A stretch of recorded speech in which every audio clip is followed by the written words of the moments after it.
नमस्ते एभ्रिवान। आज चाहिँ मैले एउटा अनबक्सिङ भिडियो लिएर आएको छु। यो चाहिँ रिङ लाइट हो।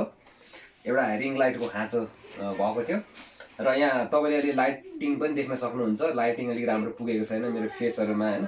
त्यो कारणले गर्दाखेरि यो रिङ लाइट चाहिँ मैले लाइटिङको लागि लिएको छु र यो चाहिँ मैले 5000 मा पर्चेस गरेको छु। तपाईहरुलाई पनि यस्तो चाहिन्छ भने हैन तपाईले 1200 देखि हैन 1500 देखि तपाईले 10000 15000 सम्मको रिङ लाइट पर्चेस गर्न सक्नुहुन्छ र मैले चाहिँ आज यो 5000 को रिङ लाइट ल्याएको छु र यो चाहिँ कस्तो छ हैन कतिको राम्रो यसले लाइट दिन्छ भनेर म तपाईहरुलाई देखाउन चाहन्छु। सो भिडियोलाई अन्तिमसम्म हेर्नु होला। र यो चाहिँ मैले बिर्तामोड देखि पर्चेस गरेको छु हैन। तपाईले पनि त्यहाँ कहीँ नजिक हुनुहुन्छ भने त्यहाँबाट तपाईले किन्न सक्नुहुन्छ। अनलाइनमा पनि तपाईले किन्न सक्नुहुन्छ है त। तर तपाईले अनलाइनमा किन्दा भन्दा तपाईले चाहिँ डाइरेक्ट पसलमै गएर किन्नु भयो भने चाहिँ तपाईले चेक गरिवरी एकदम राम्रो तरिकाले ल्याउन सक्नुहुन्छ है त।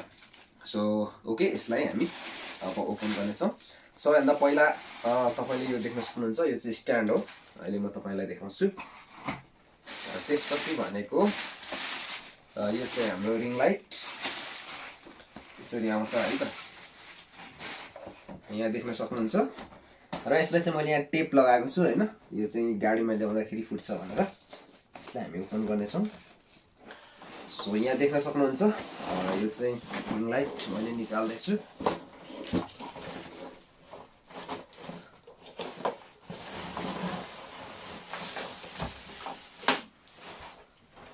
ओके, यसलाई यता राख्नु। यो देख्न सक्नुहुन्छ यसरी आउँछ है त।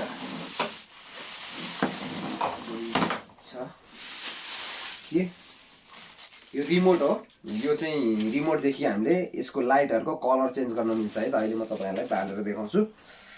सो यसलाई हामी अब जडान गर्नतिर जाउँ।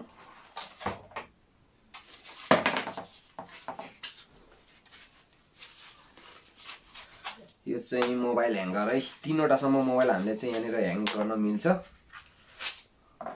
देख्न सक्नुहुन्छ। अब यो हामी स्ट्यान्डलाई खोलौँ।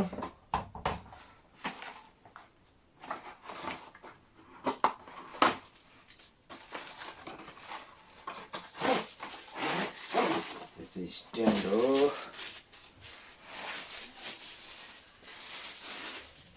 देख्न सक्नुहुन्छ यो चाहिँ स्ट्यान्ड भयो है।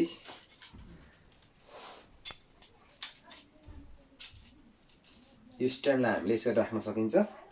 यहाँ देख्न सक्नुहुन्छ स्ट्यान्डलाई हामीले यसरी यहाँ राख्न सकिन्छ। यसरी मिलाएर हामी यसलाई यहाँनिर टाइट गर्न मिल्छ। यसरी यसलाई यसरी टाइट गरिदिने। टाइट गरिसकेपछि तपाईको यो छ है। यसलाई चाहिँ हामीले यहाँनिर यसरी लगाएर अनि तपाईको अर्को यहाँनिर नट पाउँछ। यो नट यो चाहिँ यहाँनिर लाउने यसरी यहाँ लाउने ठाउँ हुन्छ है। यसरी लगाएर यसलाई कस दिने है त।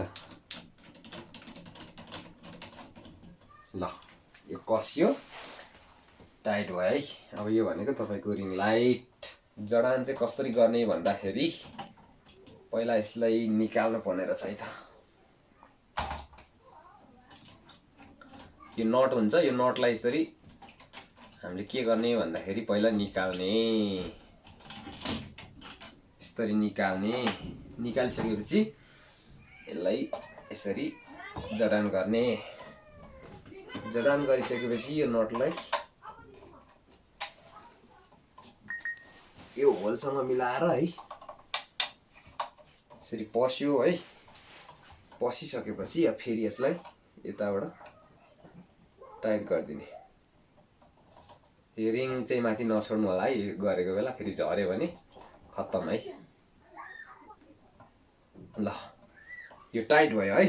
अब यति टाइट गरिसकेपछि हाम्रो यहाँनिर अर्को के छ भन्दाखेरि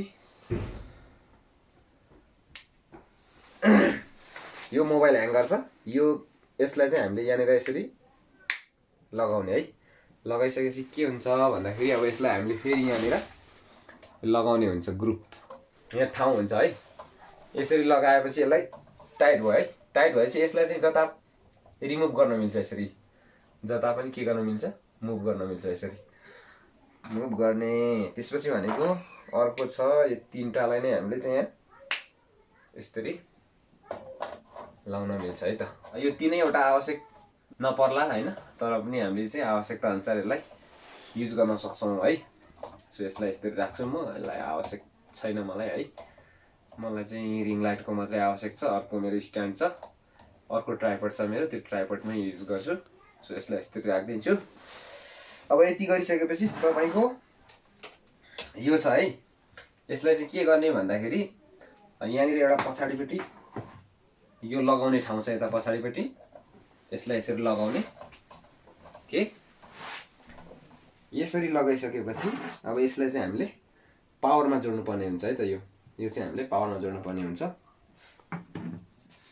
यो रिमोट चाहिँ के गर्नु पर्दैन, लाइट जोडेर यहाँ ब्याट्री लगाएपछि अटोमेटिक चल्छ है त। के चाहिँ यहाँ ब्याट्री छ कि छैन, ब्याट्री रहेन रहेछ। सो यो चाहिँ ब्याट्री लगाएर हामीले युज गर्न सकिन्छ। सो यो रिमोट युज नगर्दा नि हुन्छ, यहाँबाट पनि यसको कन्ट्रोलहरू हुन्छ है। सो अब यसलाई म पावरमा जोड्छु। अब यहाँ मैले यसलाई पावर जोड्छु है त। सो यहाँ मैले पावर जोडेँ। पावर जोडिसकेपछि यहाँ देख्न सक्नुहुन्छ यो रिङ लाइट बलिसकेको छ।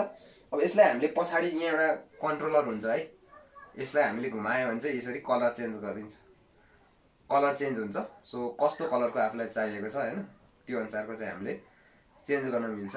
जस्तै अब मैले अर्को कलर चेन्ज गरेँ हैन, फेरि अर्को पनि हुन्छ, यहाँ देख्न सक्नुहुन्छ। यसरी हामीले यसलाई कलर पनि चेन्ज गर्न सक्छौँ। र अर्को भनेको यहाँनिर हाम्रो अर्को कन्ट्रोलर छ, यसले चाहिँ तपाईँको लाइट कति उज्यालो बाल्ने भन्ने कन्ट्रोल हुन्छ एउटा अर्को बटनले, यसरी देख्न सक्नुहुन्छ। र यो चाहिँ अब तपाईँले रिमोटबाट पनि कन्ट्रोल गर्न सक्नुहुन्छ है त। सो यति नै थियो आजको अनबक्सिङ भिडियो। तपाईँले हेरिसक्नुभयो। यो चाहिँ 5000 सम्मको रिङ लाइट हो हैन। योभन्दा महँगो 10-20 हजार सम्मको रिङ लाइट पनि तपाईँले चाहिँ किन्न सक्नुहुन्छ र योभन्दा सस्तो पनि किन्न सक्नुहुन्छ। सो आजको यो 5000 सम्मको रिङ लाइट चाहिँ मैले अनबक्सिङ गरेर तपाईँलाई देखाएको छु। सो यसरी तपाईँले पनि रिङ लाइट प्रयोग गरेर आफ्नो युट्युबको लागि भिडियो, टिकटकको लागि भिडियो एकदमै राम्रो तपाईँले चाहिँ खिच्न बनाउन सक्नुहुन्छ। ल अहिले चाहिँ म रिङ लाइट बिना छु है त। यति बेला चाहिँ मैले रिङ लाइट अन गरेको छुइनँ। लाइटिङ कस्तो आइराखेको छ तपाईँले देख्न सक्नुहुन्छ। अब म रिङ लाइट अन गर्दैछु। ल अहिले चाहिँ रिङ लाइट फुलमा खोलेर मैले चाहिँ व्हाइट कलरमा लगाइदिएँ रिङ लाइटलाई है। तीनटा कलर लगाउन मिल्छ, व्हाइट कलरमा मैले लगाइदिएँ। तपाईँले देख्न सक्नुहुन्छ अहिले मेरो फेसमा चाहिँ कतिको लाइट आइराखेको छ।